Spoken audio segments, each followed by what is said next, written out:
Why are you looking around for help? Do you believe that help will come from outside? What is to come is created in you and from you. Hence, look into yourself. Do not compare. Do not measure. No other way is like yours. All other ways deceive and tempt you. You must fulfill the way that is in you. By Carl Jung. Hello, beloved ones. This is Meline, and I invite you to listen to another episode of Harmonious, where we explore the synergy of crystals and herbs. I wish to thank you for your understanding and patience as I took a break last week. I'm happy to be back and so excited to explore the crystal and the herb of this week with you. Today, we're going to learn about the herb Stinging Nettle and the crystal Moonstone. But before we move on, I need to mention that everything you learn in this podcast is for educational purposes only. Please do not start or discontinue any treatments based on what you learn in this podcast. It is essential that you consult a licensed medical doctor before initiating or discontinuing or changing any medications or treatments for your physical, emotional, and mental health. And please make sure that you're not allergic to any of the herbs that you wish to experiment with. Stinging nettle, also known as Urtica dioica, is a perennial flowering plant that is native to Europe, Asia, Northern Africa, and North America. Stinging nettle has a long history of both medicinal and culinary uses.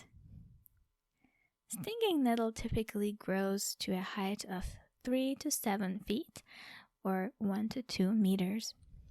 Its leaves are opposite, serrated, and heart-shaped, with fine hair-like structures that release irritant chemicals when touched, causing a stinging sensation on the skin.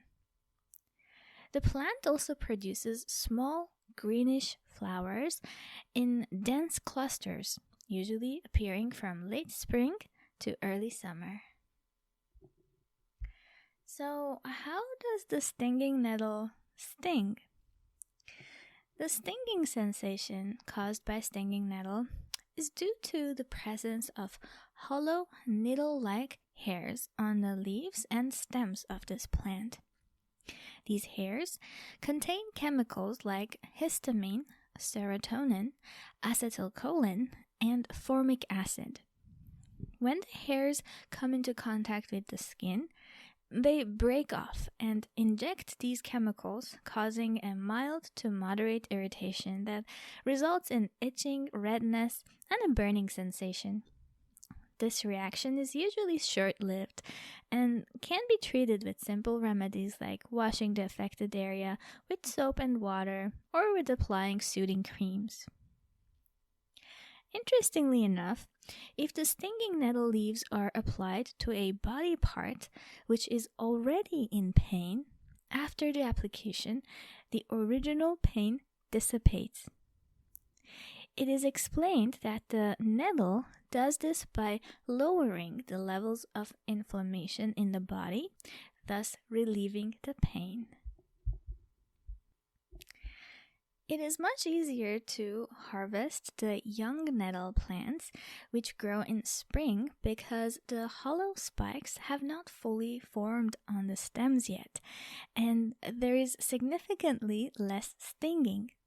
It is important to note that Urtica dioica is a wonderfully nutritious and medicinal plant, and its stinging mechanism protects it from going basically extinct. If it didn't have these slight stinging quality, humans and other animals would probably consume all of it. So stinging nettle has been used for centuries for its various health benefits and culinary uses. It's rich in nutrients such as vitamin A and vitamin C, minerals including iron, calcium and magnesium, and also contains protein. Stinging nettle has been used as a potent herbal medicine to treat conditions like arthritis, allergies, urinary tract problems, and anemia. Culinary uses of stinging nettle involves cooking or processing the plant, which removes the stinging hairs and neutralizes the irritant chemicals.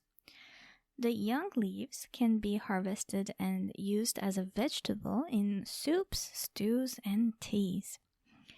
They have a flavor similar to spinach, but with a slightly more robust and earthy taste. Some more health benefits of stinging nettle include anti-inflammatory benefits, allergy relief, prostate health, and a high antioxidant content. From a spiritual and energetic perspective, stinging nettle is masculine. It's associated with the planet Mars. Its element is fire. Nettle teaches us the importance of having boundaries. Setting and maintaining boundaries shows that we respect ourselves and our needs. When we establish and uphold our boundaries, we communicate to others that we have a strong sense of self-worth, which in turn boosts our self-esteem.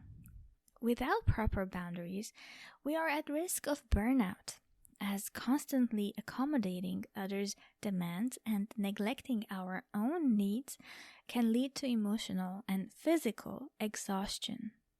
Boundaries ensure that we take time for self-care and recharge. Now let's talk about Moonstone. Moonstone belongs to the feldspar mineral family.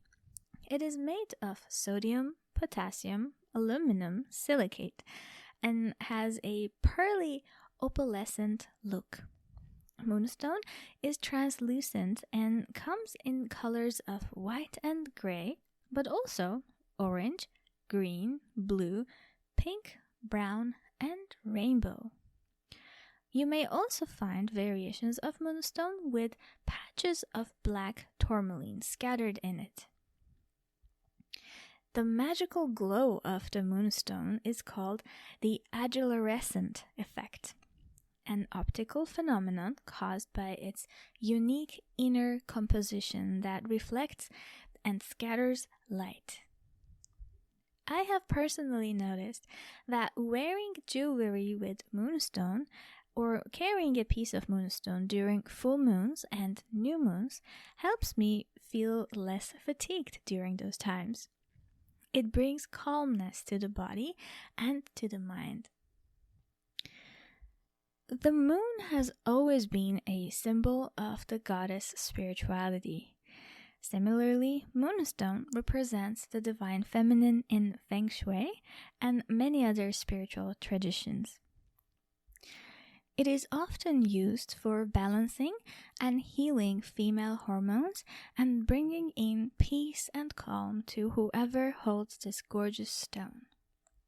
Moonstone energy is yin, reflecting, receptive, and it invites us to look inward and find what's hidden deep in our subconscious.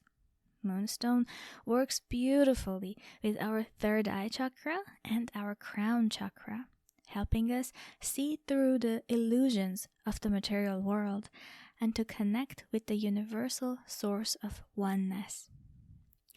As the moon cycles connect us to nature, the spiritual meaning of moonstone also reminds us that life also ebbs and flows. Moonstone cultivates compassion and empathy. It helps us to connect with our intuition to help us see situations more clearly. Moonstone activates our creative and intuitive power of feminine energy, which helps us get in tune with our true emotions. It can help balance and cool down our emotions. The tranquil energy of the Moonstone invites creativity, restoration, and motherly protection.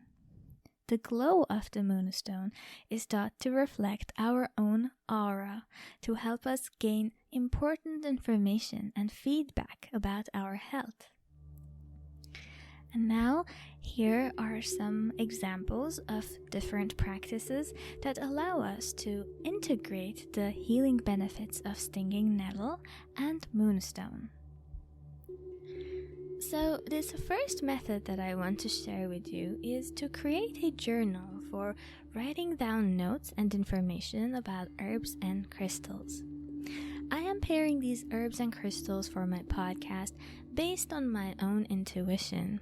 I find similarities between the properties of certain herbs and crystals, and this is my own opinion. You may have your own opinion and intuition about pairing a crystal with an herb which is different than mine, and that is wonderful. Start writing them down, and also write down what made you pair these two herb and crystal together, and what are the qualities or properties that made you pair them. For example, both Stinging Nettle and Moonstone feel very nurturing and mother-like to me. I feel the divine feminine energy emanating from them both. Also, consider emailing me your crystal and herb pairs, and I will gladly incorporate them into the Harmonious podcast. Another method is crafting a small pouch containing both a moonstone and dried nettle leaves. Carry this pouch with you to benefit from the combined energies throughout the day. You can keep it in your pocket, in your purse, or even place it under your pillow at night. Create affirmations that combine the attributes of nettle and moonstone. For example, I am grounded and nourished by the wisdom of the earth, and I am open to the intuitive guidance of my emotions. I have healthy boundaries, and I respect my values. I am worthy of loving and being loved. If you're like me and if you experience fatigue during full moons and new moons, experiment with wearing moonstone jewelry and drink nettle tea on those moon phases and see if you feel better. I hope you enjoyed today's episode. Please share this podcast with your friends and family. And feel free to email me at mindfulmanifest2@gmail.com if you would like to work with me as your mindfulness coach, or if you have any questions or comments, or just to say hi. My name is Meline, and this was Harmonious, where we explore the synergy of crystals and herbs. Until next time, stay happy and healthy.